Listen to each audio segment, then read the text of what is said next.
Now the first problem I feel is about the lock system, as it is attached to the mirror like this, and you have to place your finger here and push the lock up and hold the whole system and try to remove it. It's really difficult. You will feel like it's going to break.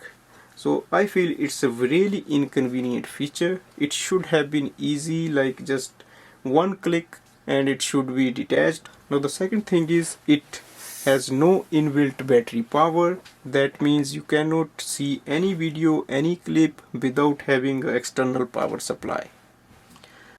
To install it as a parking mode camera, you need to install the hardwire kit, and for that you have to pay for that extra. Also you need someone professional to install it, because the connection will directly go to the car's battery.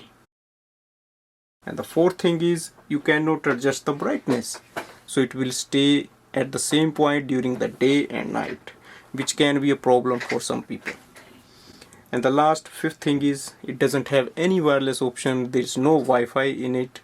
Every time you want to see a clip, you just have to remove the SD card from here, and then you have to load it in your laptop or computer to watch.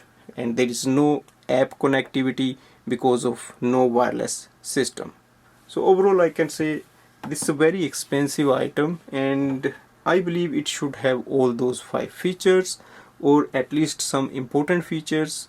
Although it's a great 3 camera dash cam in HD mode and it's really good, but these drawbacks must be considered before you are going to buy it. Enjoy the video clip I have made with it.